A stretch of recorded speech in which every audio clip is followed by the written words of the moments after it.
The great chamber of the Galactic Council stood silent. 200 species had gathered, their representatives floating, sitting, or standing according to their biology. High Arbiter Zixtal clicked his mandibles together, a sign of deep concern among his insectoid people. Before him lay scattered data crystals, archaeological reports, and star charts that all pointed to one impossible conclusion. An entire civilization had vanished. The Velcari Empire, which had dominated the eastern spiral arm for over 40,000 years, no longer existed. Not defeated, not conquered, not scattered across the stars, simply gone. Every world they had claimed, every station they had built, every ship they had flown, all destroyed or abandoned. In the span of less than 2 years, 890 billion souls had disappeared from the galaxy. The evidence is clear, Zixtal announced, his translator converting his chittering into words every species could understand. The Velcari extinction event occurred exactly 50 standard years ago. It coincides with what we have termed humanity's silent century. Murmurs rippled through the chamber. The Thal delegation, tall beings of pure energy contained in crystalline shells, pulsed with anxious light. The Morgathi, resembling nothing so much as floating jellyfish, darkened their bioluminescent patterns. Everyone remembered the silent century. One day humanity had simply withdrawn every ambassador, closed every border, and ceased all communication. For 127 years now, humans had remained behind their boundaries, speaking to no one, explaining nothing.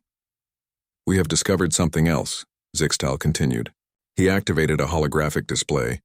Images of ruined worlds appeared, rotating slowly. Planets reduced to molten slag, space stations torn apart with precision. Cities that had stood for millennia now nothing but radiation-soaked craters. The destruction pattern is methodical, systematic. This was not natural disaster. This was war. But who could accomplish such a thing? Asked Representative Quilm, speaking for the aquatic Bentar. The Velcari were a Tier 2 civilization. They possessed dimensional weapons, reality anchors, temporal shields. They were untouchable. Were, Zixtal emphasized. Past tense. Something touched them. Something erased them so completely that we found no survivors, no refugees, no remnant populations hiding in forgotten systems. We have searched for 5 decades. The Velcari are extinct. The chamber erupted in debate. Some species suggested a plague, others a cosmic catastrophe. The Yithrak representative, a being of living metal, proposed that perhaps the Velcari had ascended to a higher plane of existence. Each theory seemed more desperate than the last. Zixtal waited for silence, then spoke the words that made every being present grow cold. We have confirmed that human fleet movements match exactly with Velcari system destructions. Each location, each date, perfect correlation. Impossible, breathed Quilm. Humanity was barely a century into spaceflight when this occurred. They were newcomers, peaceful explorers. They had no military to speak of. They did not, Zixtal agreed, and then suddenly they did. The transformation took 30 days. After that, the Velcari began dying. The council had debated for months whether to invite a human representative to testify. Humanity had ignored every previous summons, every attempt at communication. But this investigation had uncovered evidence too significant to ignore, and finally, after 50 years of silence, humanity had responded. They would send one ambassador. They would answer questions. But they had included a warning that chilled even the most hardened council members. You will not like what you learn. Some truths are better left buried. But if you insist on digging up the past, we will show you exactly what happened and why it can never happen again. The chamber doors opened with a pneumatic hiss that seemed too loud in the sudden silence. Every eye, stalk, sensor, and optical organ turned to watch as a human entered. Ambassador Chen walked slowly, using a carved wooden cane despite humanity's mastery of age reversal technology. She was old, deliberately so, and the lines on her face spoke of sorrows that medicine could not erase. Her hair had gone completely white. Her eyes held a haunted quality that made even the most alien beings recognize deep trauma. She made her way to the central platform and stood before 200 species, a lone human facing the judgment of the galaxy. When she spoke, her voice was quiet, forcing everyone to lean forward, to focus, to hear every word. You want to know what happened to the Velcari, she said. It was not a question. You want to understand why they are gone and why humanity spent 127 years in isolation. You want answers? We do, Sixtal confirmed. The Council has a right to understand. The Velcari were a recognized civilization. Their extinction represents the greatest loss of life in recorded history. If humanity was responsible, if. Chen Wei's laugh was bitter and sharp. There is no if, High Arbiter. We were responsible. Completely, utterly. We hunted them across 200 systems.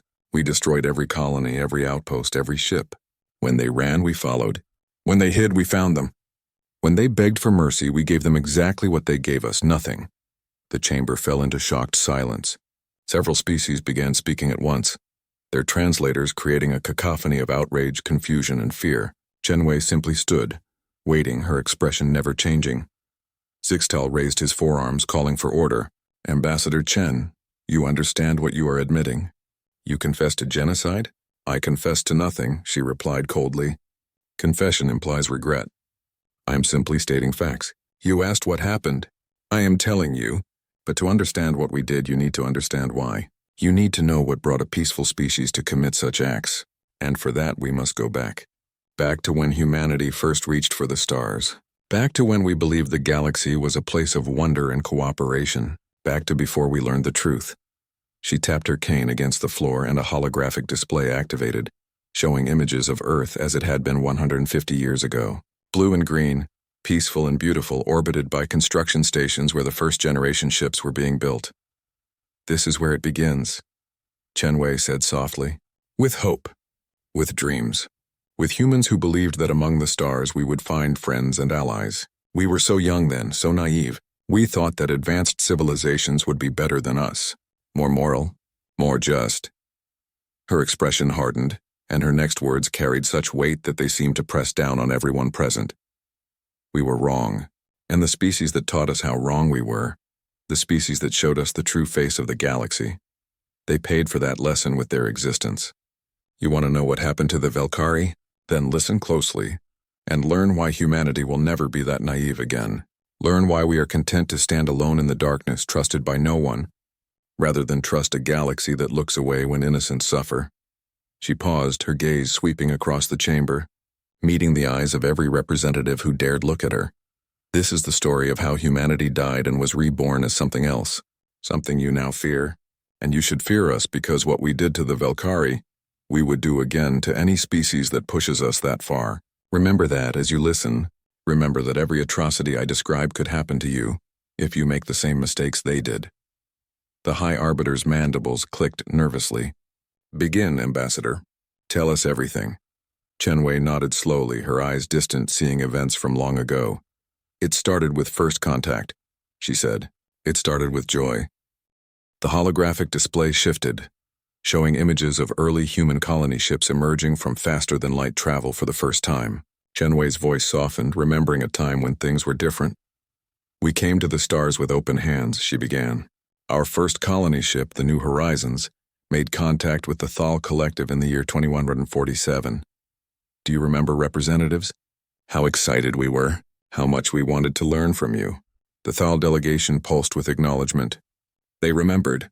Humanity had been so eager, so friendly, like children discovering a vast playground. Within 5 years, we had established diplomatic relations with 47 species. We traded art, music, literature. We shared our history, our culture, our dreams. We built colonies on 12 worlds. We thought we had found paradise. Chen Wei's expression hardened. And then we met the Velcari. The display changed, showing towering beings with 6 arms, skin like polished obsidian, and eyes that glowed with inner fire. The Velcari had been magnificent in their prime, beautiful and terrible. Their cities had stretched across continents.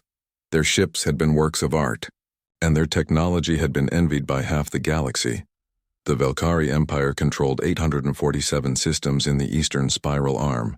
They were ancient, powerful, and utterly convinced of their superiority. They had a practice they called cultural harvesting. Chen Wei spat the words like poison. A pleasant name for something monstrous.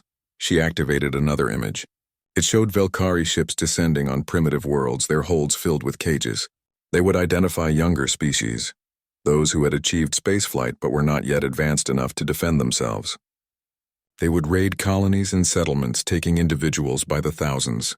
These captives were used for genetic experiments, forced labor, and entertainment. Entertainment, Quilm whispered, horror evident even through the translator. Yes, Chen confirmed.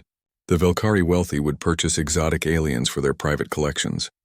They would force them to perform, to fight, to breed. Some were dissected alive to satisfy scientific curiosity. Others were simply displayed like animals in a zoo. The Velcari saw nothing wrong with this. To them, younger species were resources, not people. Zixtal shifted uncomfortably. The council was aware of this practice. The Velcari claimed it was their ancient right, part of their cultural heritage. We debated intervention multiple times, but they were too powerful, Chen interrupted. Too important to the galactic economy.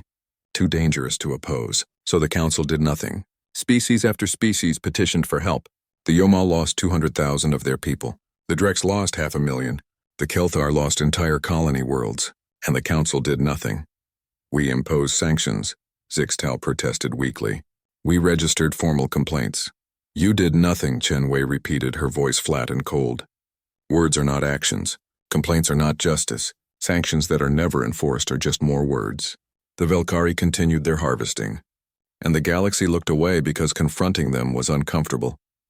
She let that accusation hang in the air before continuing. Humanity discovered this practice in our 8th year among the stars. We were horrified. We brought the matter before this very council. We presented evidence. We showed recordings of Velcari raids. We demanded action. The council debated for 3 years, Zixtal said quietly.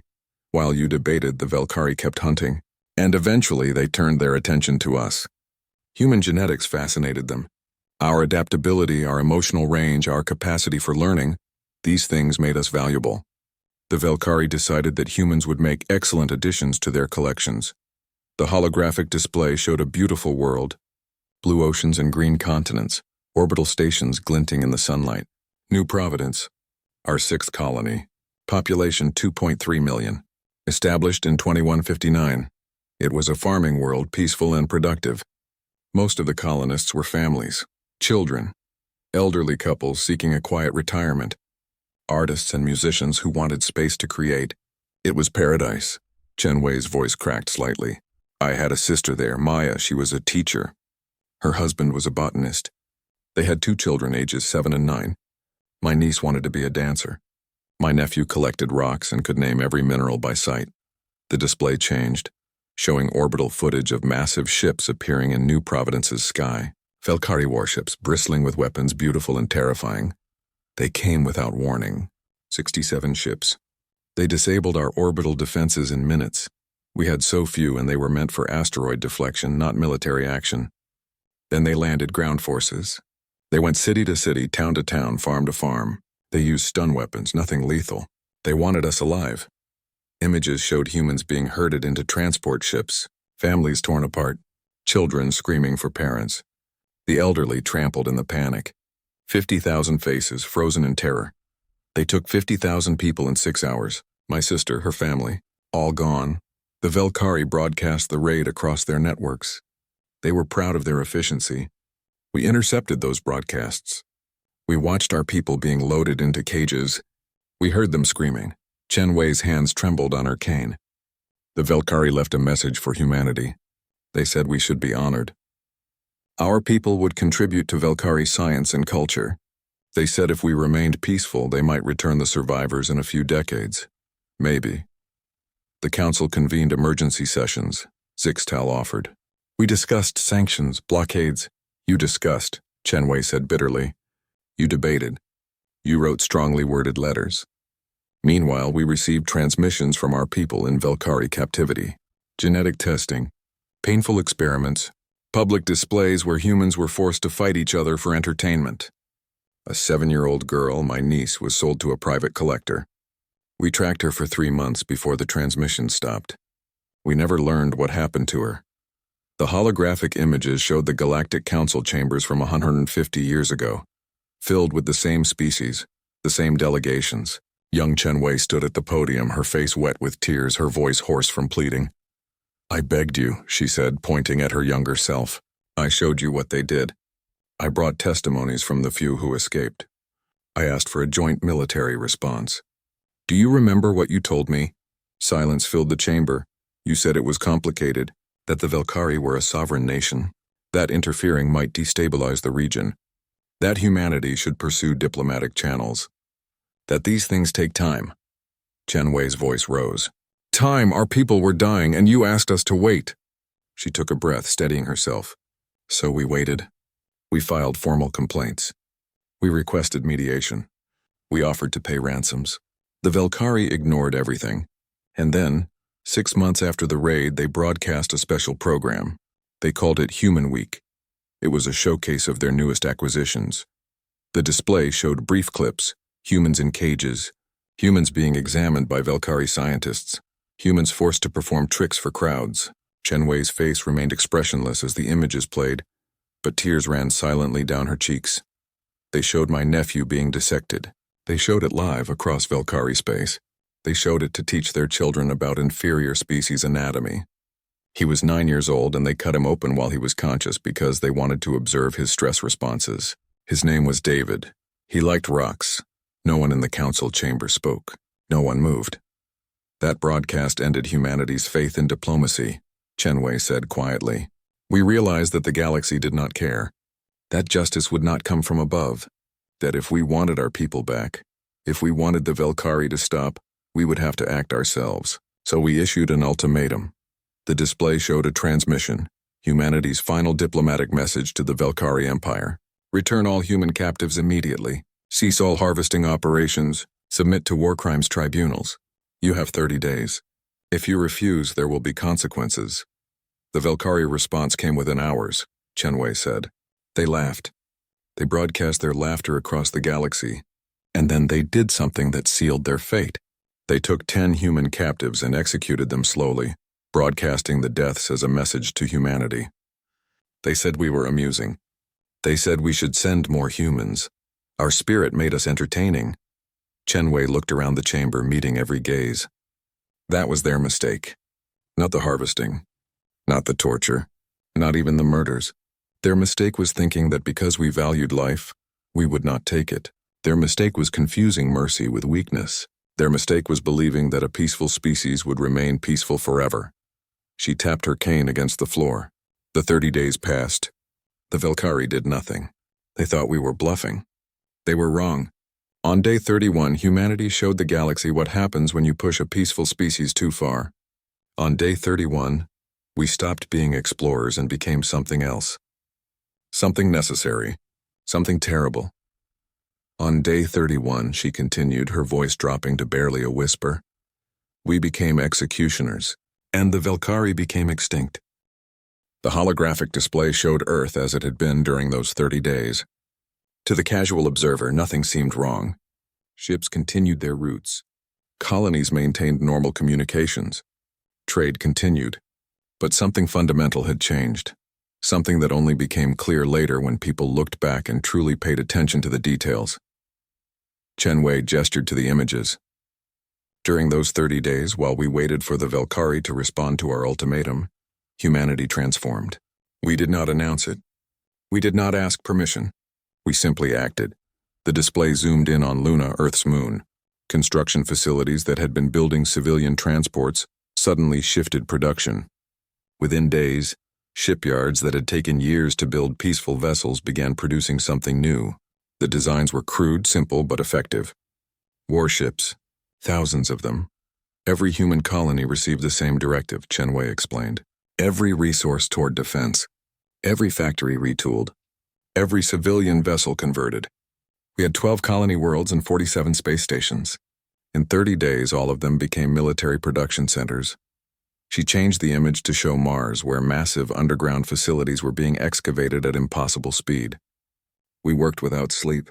Humans took stimulants to stay awake for days at a time. We pushed ourselves past healthy limits, past safe limits. 17,000 people died from overwork in those 30 days. We buried them and kept building, Zixtal leaned forward. But the technology? You were decades away from possessing weapons that could challenge the Velcari. Their shields alone were designed to stop sophisticated attacks, Chen Wei interrupted. The Velcari expected complex weapons, dimensional warfare, reality manipulation. They expected opponents who would fight like them. We gave them something else. Something crude. Something they did not anticipate. The display showed human weapons. They were simple things. Kinetic accelerators, nuclear warheads, chemical explosives. Nothing fancy.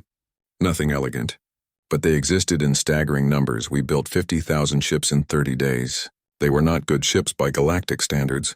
They had no AI, no dimensional drives, no temporal shields. Many would barely survive a single engagement. But they could carry weapons, and they could be piloted by humans willing to die. That was enough. She showed images of Earth's population centers, empty streets, abandoned cities. Every human between 18 and 60 was conscripted. Every single one. The elderly and children maintained essential services. Everyone else trained for combat. 12 billion humans became soldiers in 1 month. We did not ask them. We told them. And they agreed because every human knew someone who had been taken. Every human had seen the broadcasts. Every human understood what was at stake. The display showed training facilities operating around the clock. Humans learning to fight, to pilot, to kill. Young faces hardened by weeks of intensive preparation. We designed our tactics around one simple truth. Humans are abundant and we reproduce quickly. We could afford losses the Velcari could not. We could throw 100 lives at a target if it meant succeeding. They could not match that. Their birth rate was too low, their population too precious to risk. Chen Wei's voice remained steady, clinical, as if describing someone else's actions. We knew we would lose millions. We accepted it. Every pilot who climbed into those crude ships knew they were likely flying to their death. They went anyway. That is what the Velcari did not understand about humanity. We can become our own worst nightmare when necessary. The images shifted to show the Velcari Empire during those same 30 days. Their broadcasts showed amusement. Their leaders gave interviews discussing humanity's foolish ultimatum. They increased security at a few border stations but otherwise changed nothing. Why would they? Humanity was insignificant, a minor irritation at best. They kept our people in cages, Chen Wei said quietly. They kept broadcasting programs featuring human captives. They were so confident, so certain that we would back down. On day 29, they executed another 5 humans and sent us the recording. They thought it would make us afraid. Instead, it eliminated the last voices calling for restraint. She showed the Galactic Council chambers during that month. Emergency sessions were called. Species debated what humanity might do. Some suggested military intervention to stop humanity from doing something rash. Others argued for continued diplomatic approaches. The session stretched on, filled with speeches and procedural debates. You talked, Chen Wei said, a bitter smile on her face.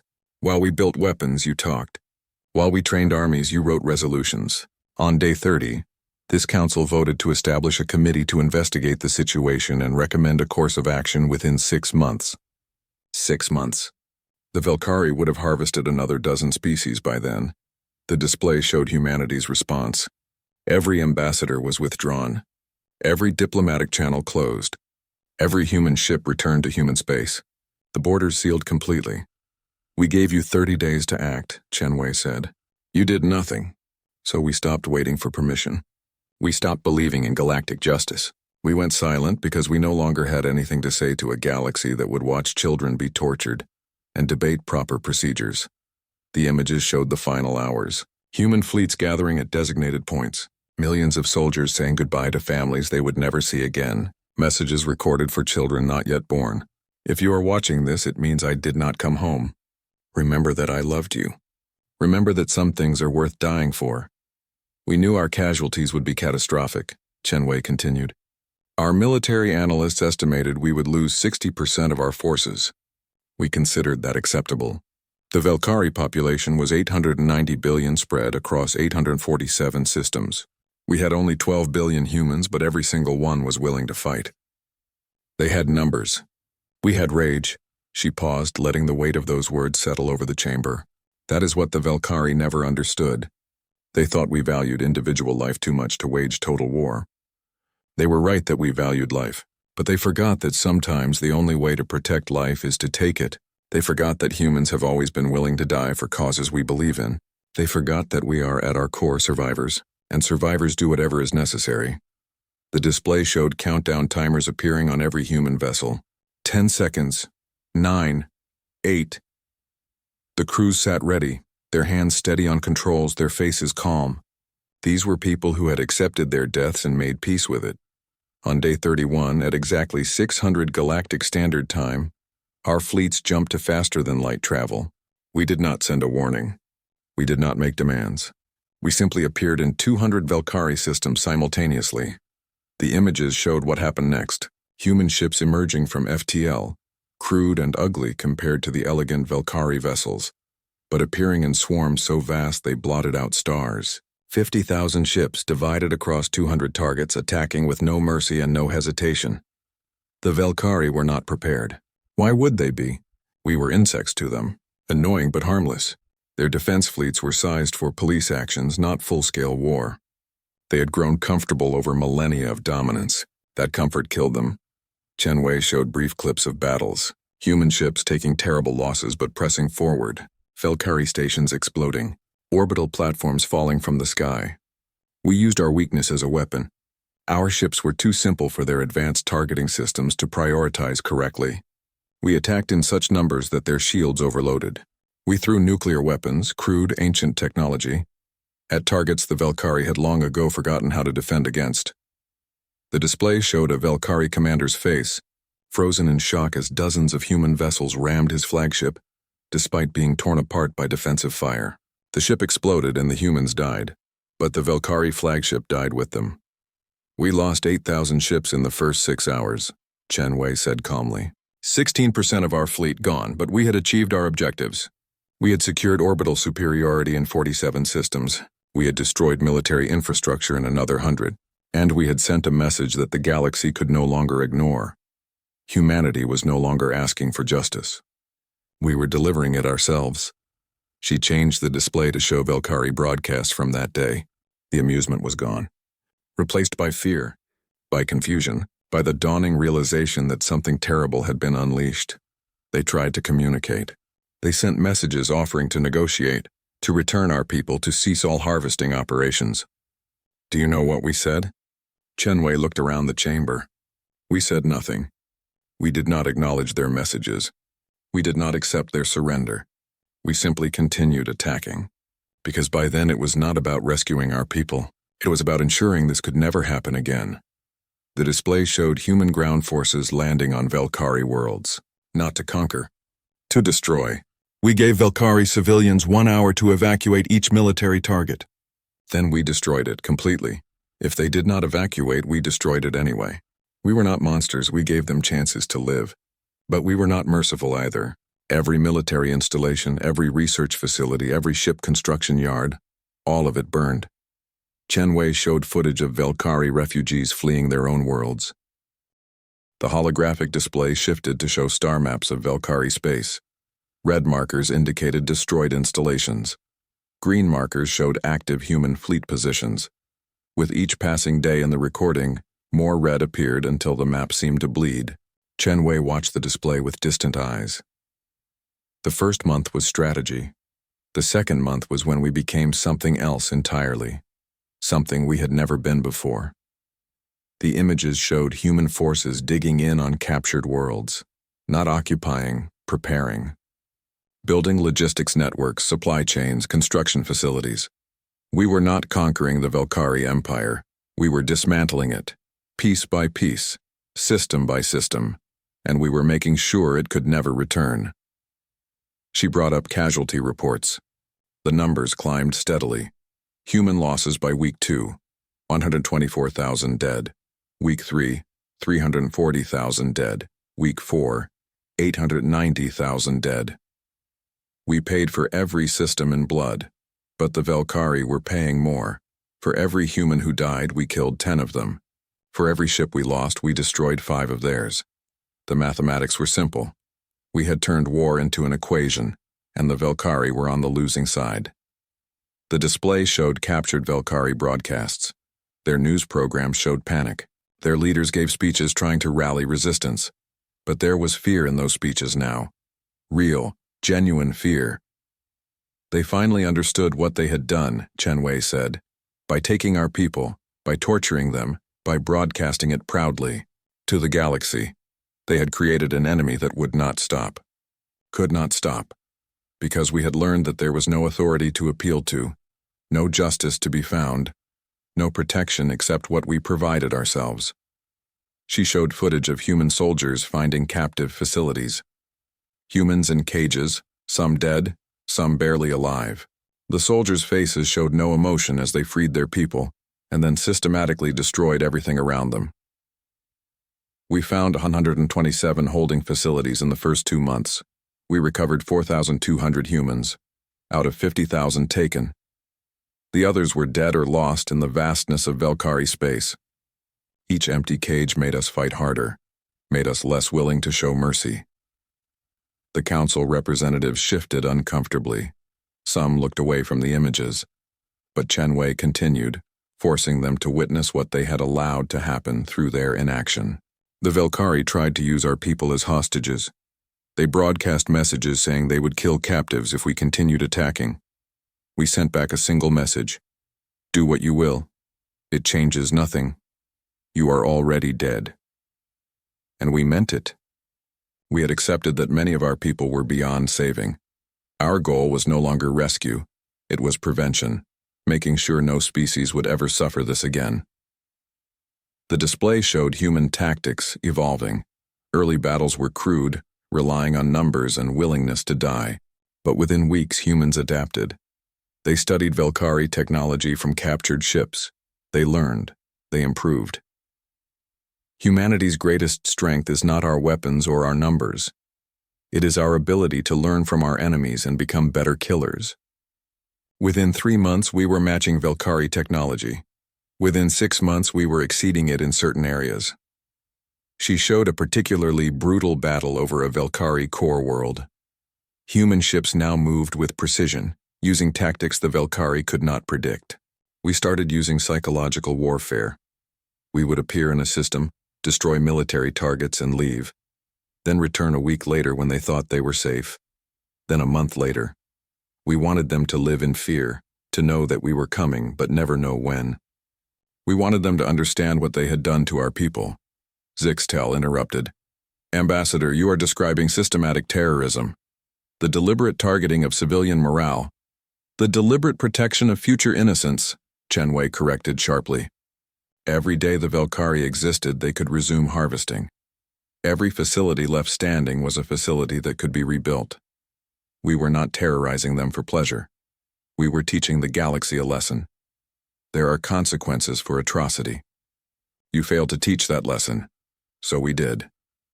The display showed Velcari attempts to surrender, formal diplomatic messages, offers to return all remaining humans, proposals for peace treaties, promises to cease all harvesting forever. Each message was met with silence from humanity. They did not understand, Chen said. They thought this was about our people, about stopping future harvesting, about justice for crimes committed. It was not anymore. It was about eradication, about making sure the Velcari Empire could never threaten anyone again. We had moved past anger into something colder, something more final. She changed the image to show the Galactic Council's response during this time: emergency sessions, debates about intervention, proposals for peacekeeping forces. You finally decided to act. 6 months after the war began, this council voted to send forces to stop humanity, to enforce a ceasefire, to protect the Velcari from extinction. Chen smile was cold and humorless. Your fleet arrived in what had been Velcari territory. They found empty systems. We had withdrawn. You thought you had won. You thought you had saved the Velcari. You established a protected zone and told them they were safe, that humanity would not be allowed to continue. The display showed the protected zone, 50 Velcari systems under Galactic Council protection, peacekeeping fleets from a dozen species, defensive installations. It looked impressive, secure. You underestimated us just like they did, Chen said quietly. You thought we would respect council authority, that we would accept your intervention, that we were still the peaceful species who had begged for your help 2 years earlier. We were not. We had become something you made us become. The images showed what happened next. Human fleets did not attack the protected zone. They went around it. They found every Velcari who had fled beyond the Council's reach and killed them. Every colony outside the protected zone, every refugee ship, every settlement on remote worlds. You protected 50 systems. There were 847 Velcari systems. We destroyed the other 797. We hunted every Velcari who was not under your direct protection, and we killed them. The casualty numbers climbed. Velcari population, 890 billion at the start. After 6 months, 340 billion. After 1 year, 120 billion. Most of those survivors were in your protected zone. Everywhere else, the Velcari were dying. We became more efficient as time passed. We stopped giving evacuation warnings. We stopped differentiating between military and civilian targets. We simply arrived and killed everything we found. Chen showed footage that made several council members turn away. Human soldiers executing Velcari civilians. Entire settlements burned. Children killed alongside adults. You want to judge us? Judge away. We judged ourselves every day. Every night, human soldiers returned to their ships and vomited or cried or sat in silence, trying to reconcile what they had become with who they had been. But they went back out the next day, because the alternative was allowing the Velcari to survive. And we could not allow that. The display showed a particular incident that had become infamous. A human fleet discovered a Velcari civilian transport carrying 50,000 refugees, families fleeing toward the protected zone. The transport was unarmed, defenseless, broadcasting surrender. We destroyed it.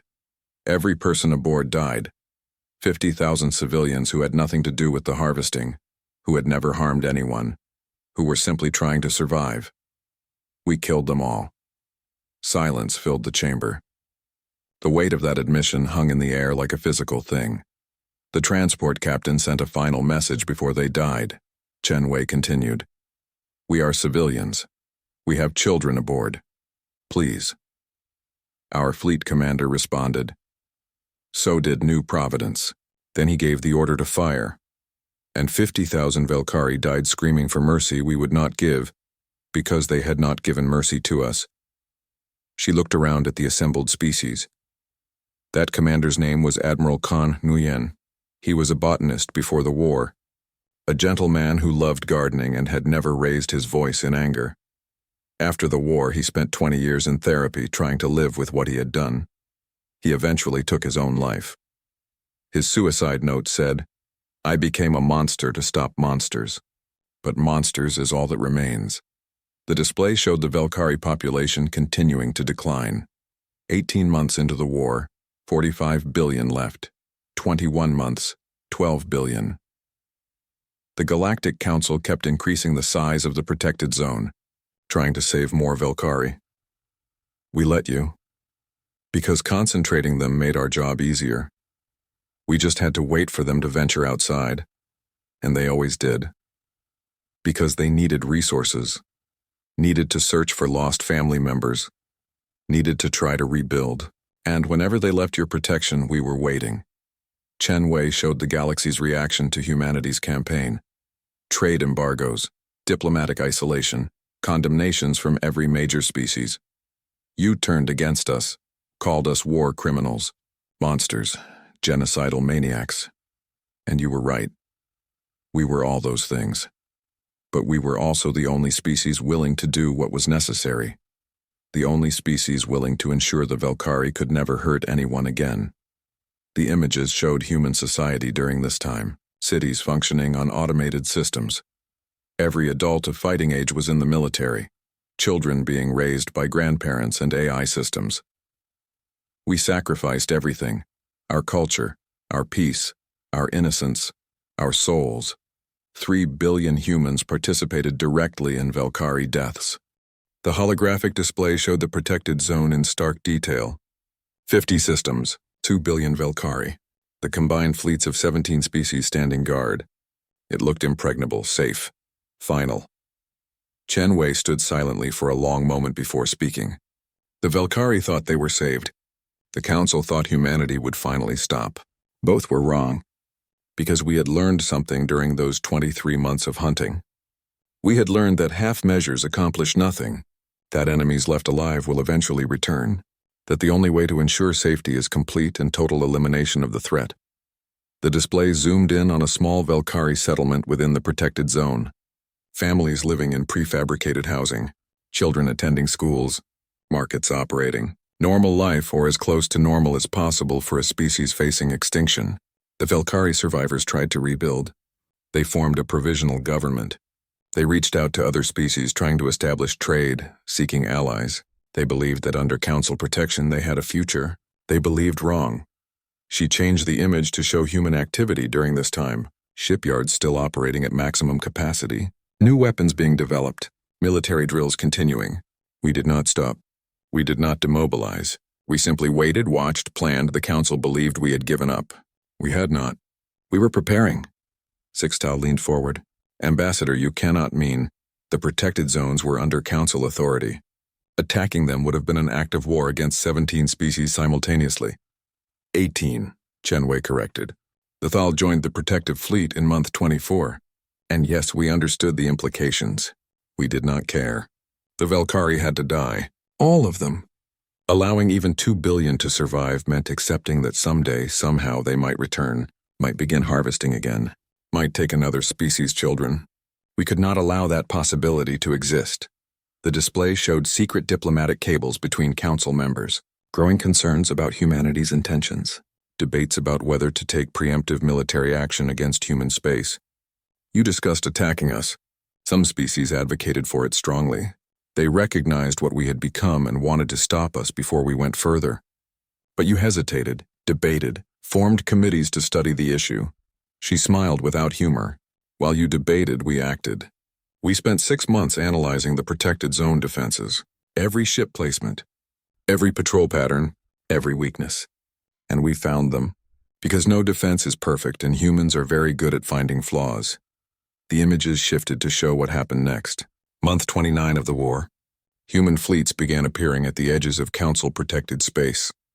Not attacking, just watching, waiting. We made you nervous. Your fleets reinforced their positions. You sent warnings that any attack would be met with overwhelming force. We said nothing. We just watched. Chen showed communications between Velcari survivors and council forces. Growing panic among the Velcari. They knew humans well enough by now to recognize that the watching was not reconnaissance. It was psychological warfare. The Velcari begged the council to take action, to attack human space preemptively, to end the threat. Some council members agreed, but others argued that humanity had not technically violated the ceasefire. We were just positioning our fleets in neutral space. More debates, more committees, more delays.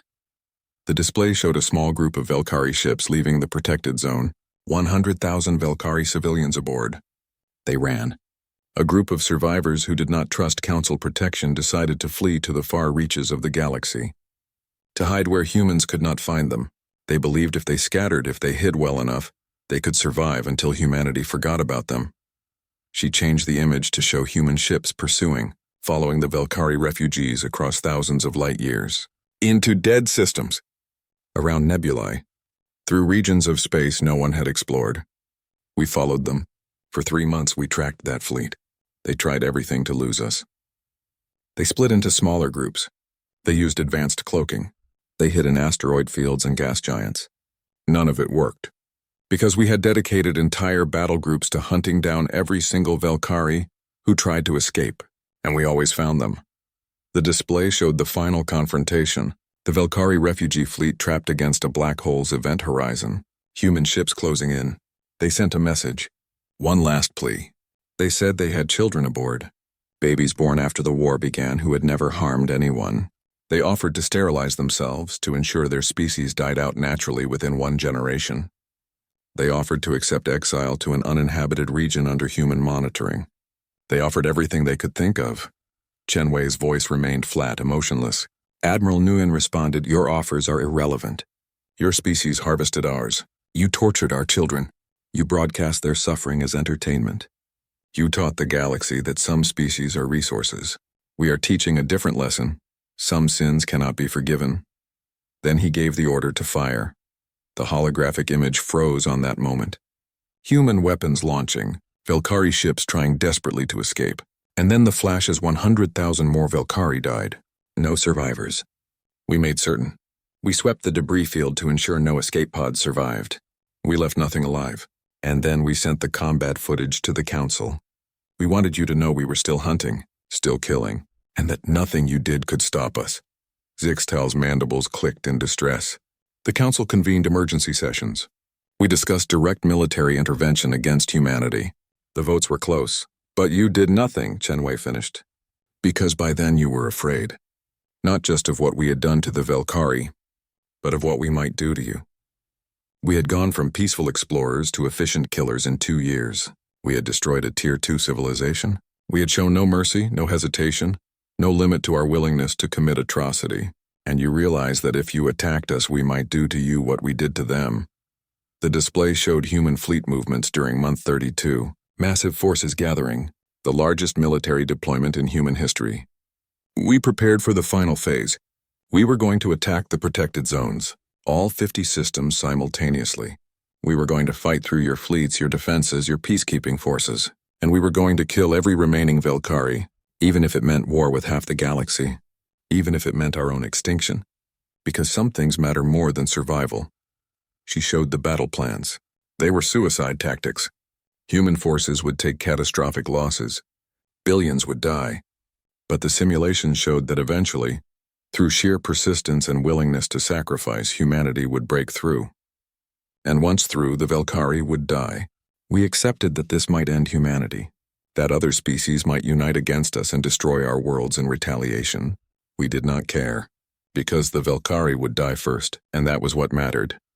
The display changed to show a small Velcari settlement on a remote moon within the protected zone.